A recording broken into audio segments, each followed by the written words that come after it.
ಆತ್ಮೀಯ ಬಂಧುಗಳೇ, ಶ್ರೀಮದ್ ಭಾಗವತಂ ಸ್ಕಂದ 3 ಭಾಗ 2 ಅಧ್ಯಾಯ 20 ಮೈತ್ರೇಯ ವಿದುರ ಸಂವಾದ. ಇದರಿಂದ 2 ಶ್ಲೋಕಗಳನ್ನು ತಿಳ್ಕೊಳ್ತಾ ಇದ್ವಿ.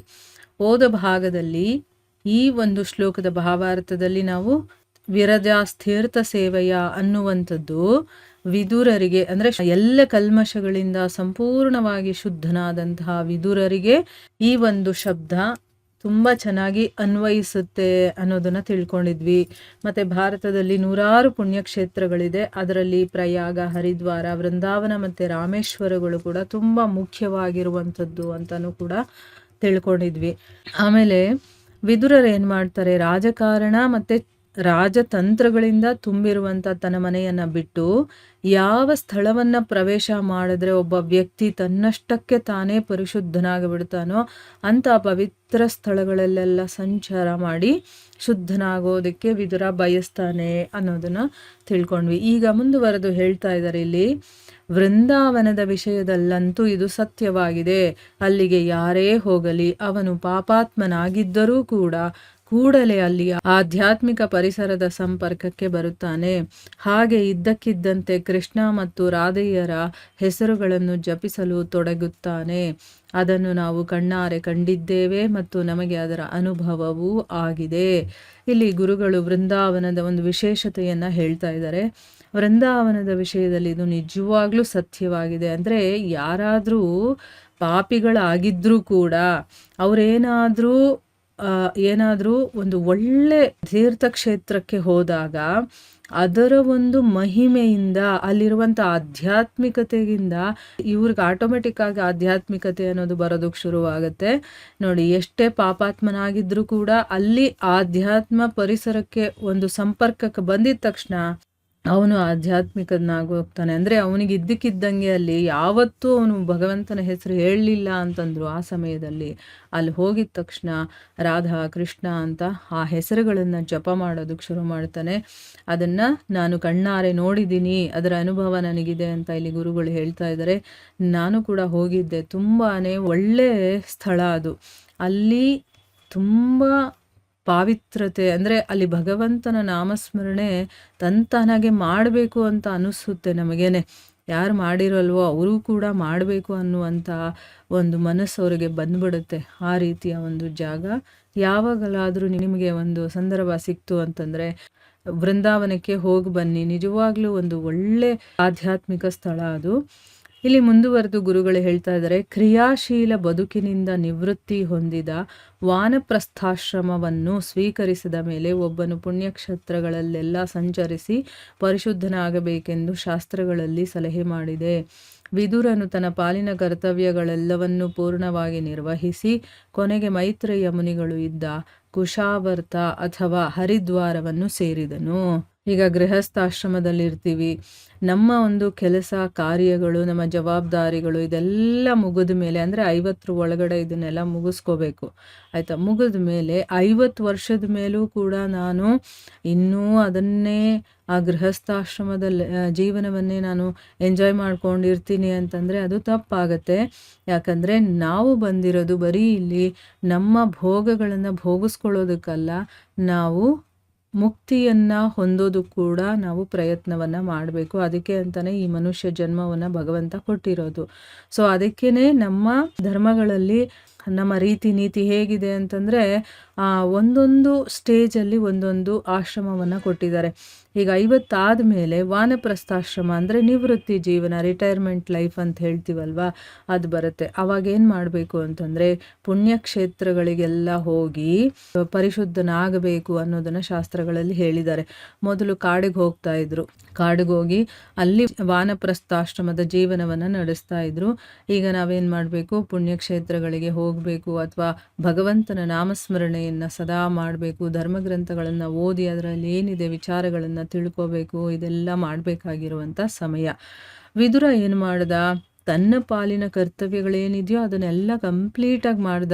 ಅವನು ಯಾವುದೇ ಬೇಜವಾಬ್ದಾರಿತನದಿಂದ ಕರ್ತವ್ಯ ಮಾಡದೆ ಹಾಗೆಲ್ಲ ಇರಲಿಲ್ಲ. ಅವನು ತನ್ನ ಪಾಲಿಗೆ ಏನಿತ್ತೋ ಕರ್ತವ್ಯ ಅದೆಲ್ಲ ಮಾಡಿ ಕೊನೆಗೆ ಏನು ಮಾಡ್ದ, ಪುಣ್ಯಕ್ಷೇತ್ರಗಳಿಗೆಲ್ಲ ಸಂಚಾರ ಮಾಡಿ ಆಮೇಲೆ ಕೊನೆಗೆ ಮೈತ್ರೇಯ ಮುನಿಗಳು ಎಲ್ಲಿದ್ರೋ ಅವ್ರ ಹತ್ರ ಬಂದು, ಅಂದರೆ ಅವರು ಹರಿದ್ವಾರದಲ್ಲಿದ್ದರೂ ಅಲ್ಲಿಗೆ ಬಂದು ಸೇರಿಕೊಳ್ತಾನೆ.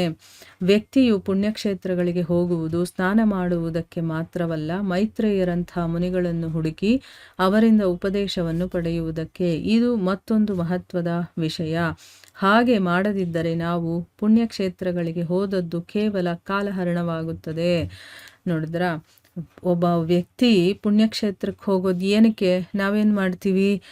ಸಂಗಮದಲ್ಲಿ ಮುಳುಗಿ ಹಾಕಬೇಕು, ಗಂಗೆಯಲ್ಲಿ ಹೋಗಿ ಮುಳುಗಿ ಹಾಕಬೇಕು, ಇಷ್ಟೇ ನಾವು ಮಾಡೋದು ಅಲ್ವಾ? ಅದನ್ನು ಹೇಗೆ ಮಾಡ್ತೀವಿ ಅಂತಂದರೆ, ಯಾವುದೋ ಪಿಕ್ನಿಕ್ಗೆ ಹೋದಾಗ ತಮಾಷೆ ಮಾಡಿಕೊಂಡು ಆಡಿಕೊಂಡು ಈ ರೀತಿ ಎಲ್ಲ ಮಾಡ್ತೀವಿ. ಆ ರೀತಿ ಅಲ್ಲ. ಪುಣ್ಯಕ್ಷೇತ್ರಗಳು ಅಂತ ಇರೋದು ನಮ್ಮ ಒಂದು ಸಾಧನೆಯನ್ನು ಮಾಡುವಂಥ ಸ್ಥಳ. ಅದು ಅಲ್ಲಿ ಭಕ್ತಿಯಿಂದ ವಿನಯದಿಂದ ಹೋಗಿ ನಮಸ್ಕಾರ ಮಾಡಿಕೊಂಡು ಅಲ್ಲಿ ಸ್ನಾನ ಮಾಡೋದಷ್ಟೇ ಅಲ್ಲ, ಮೈತ್ರೇಯರಂತಹ ಮುನಿಗಳು ಅಲ್ಲಿ ಬೇಕಾದಷ್ಟು ಜನ ಸಾಧು ಸಂತರು ಸಾಧನೆಗಳನ್ನು ಮಾಡಿ ಅವರು ನಮ್ಮಂಥವರಿಗೆ ಉದ್ಧಾರ ಮಾಡೋದಕ್ಕೆ ಅಂತಲೇ ಇರ್ತಾರೆ.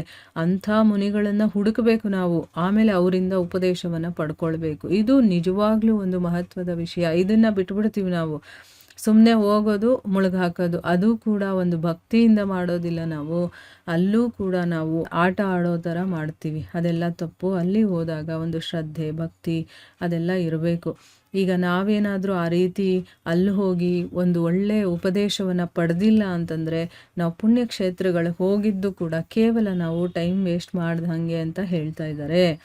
ವೈಷ್ಣವ ಪಂಥದ ಒಬ್ಬ ಶ್ರೇಷ್ಠ ಆಚಾರ್ಯರಾದ ನರೋತ್ತಮದಾಸ ಠಾಕೂರರು ಸದ್ಯಕ್ಕೆ ಅಂತಹ ಪುಣ್ಯಕ್ಷೇತ್ರಗಳಿಗೆ ಹೋಗುವುದನ್ನು ನಿಷೇಧಿಸಿದ್ದಾರೆ.